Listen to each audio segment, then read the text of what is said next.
Next on Good Morning El Paso, breaking overnight, a crash north of Las Cruces sends several people to the hospital, including children. Also, the latest details on a woman who has been taken off of life support following an alleged assault by her boyfriend. We don't know if they are still in the immediate area or if they are in Mexico by now. It is now day 10 in the massive manhunt for those two escaped prisoners, leaving more than 800 members of law enforcement stumped this morning on where they could be. Live, where news comes first. From the Mesilla Valley and Las Cruces to El Paso and the borderland. This is ABC7's Good Morning El Paso. Good morning, El Paso, Las Cruces, and Juarez, and everyone in our viewing area. I'm Floren. Stephanie Valle has the day off today. She knew it was going to be gorgeous outside after that hot day yesterday, right, Crystal? Just took the day off. She's hoping to catch some raindrops later today. We are tracking a chance of rain showers, but that'll be this afternoon. Right now, it's a pretty good start out there. Sun rising. We're at 74 degrees. It is a mix of clouds and sun out there this morning, and that's going to be the case throughout today. Mostly clear, partly cloudy mix. Our temperature in the mid-70s. Our winds just 6 miles per hour. El Paso, Las Cruces even lighter wind speed at 69, the current temperature. Some of us are a little breezy though out there this morning, and through this afternoon we're looking breezy to windy with that chance of rain moving in. On our clouds and radar map right now, it's some very light rain showers trying to develop here. A line from down TRC through to Culberson County. That rain is dropping down to the south. Not expecting much action from this little line of moisture, but we do have additional moisture in place in terms of clouds and those light showers. We're going to talk about the potential for more rain over the next several days with your Raincast coming up. Looking forward to it. Thanks so much, Crystal. And now let's get to our round-the-clock news coverage right now. New Mexico State Police are investigating an overnight crash that happened near Hatch, just north of Las Cruces. It happened before midnight on I-25 near mile marker 26. Our round-the-clock news team heard through scanner traffic that 3 children and 2 adults were flown to UMC. We're working right now to confirm that. No word on how many vehicles were involved or the extent of the victims' injuries, but we'll update you as soon as we get new information. A plane crash over the weekend sent 1 person to the hospital. It happened near Van Horn, about an hour and a half east of El Paso. DPS investigators say at least 1 person was injured in the crash. That person airlifted to the hospital in El Paso for treatment. We're still working to confirm the name of the pilot and where the plane was heading. A baby in northeast El Paso is still hospitalized this morning after EMS crews rushed her to the hospital on Sunday. They responded on the 5200 block of Viceroy. Emergency crews tell us they administered CPR on the 4-month-old, who they found unresponsive. Police are investigating. No foul play or wrongdoing is suspected at this point. We've learned the woman who police say was attacked by her boyfriend near a gas station Wednesday has now saved the lives of 5 people through organ donation. Tanya Renee Brewer was found passed out near a Shell gas station in East El Paso Wednesday. The 38-year-old was brain dead and kept on life support for days following the attack.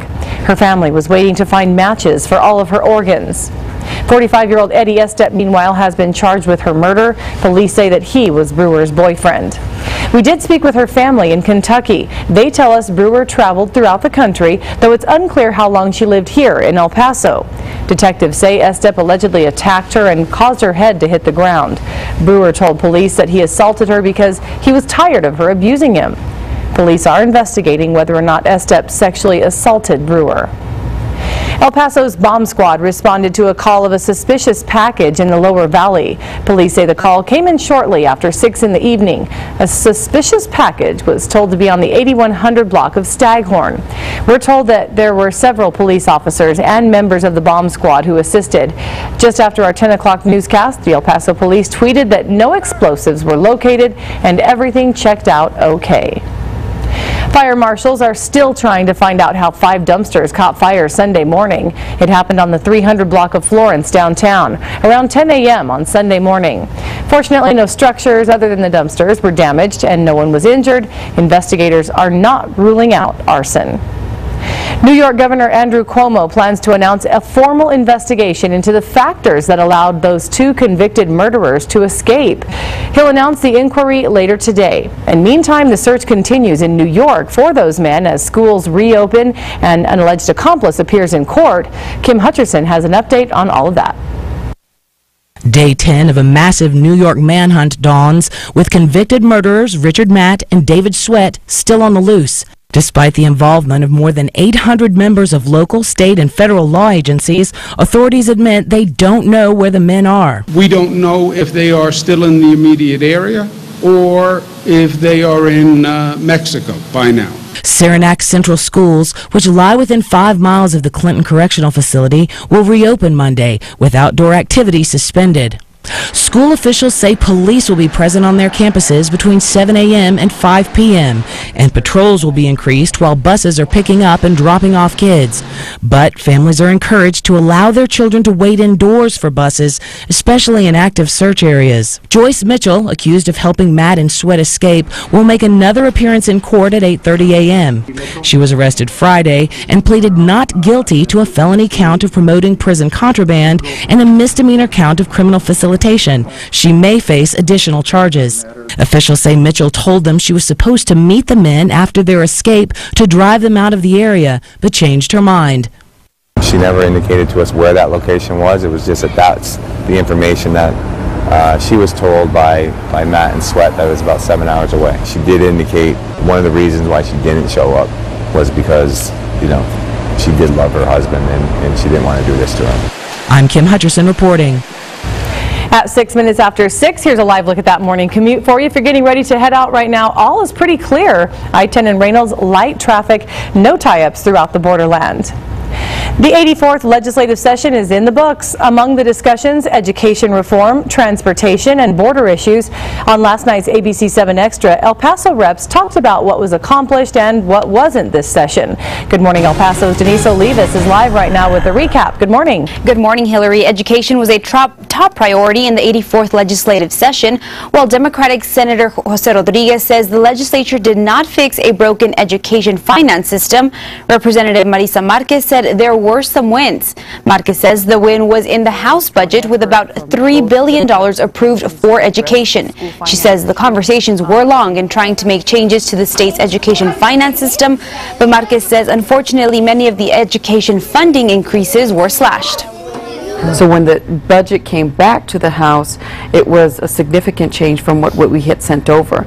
And so those were the types of issues that I think Senator Rodriguez was talking about with regard to we didn't do enough. It was the overall final budget that didn't address the issues. However, the House made an earnest effort to address those issues with $3 billion added into education. The legislation session did bring back to El Paso $7 million for the UTEP pharmacy program, and Texas Tech got more than $75 million to add new facilities. Hillary, back to you. All right, thanks, Denise. A long-expected announcement finally coming. Jeb Bush launched his campaign with this video released just ahead of officially declaring his candidacy later today in Miami. We'll have the latest on his official presidential race coming up in just a little bit. And still ahead on Good Morning El Paso today, flooding in one Europe capital.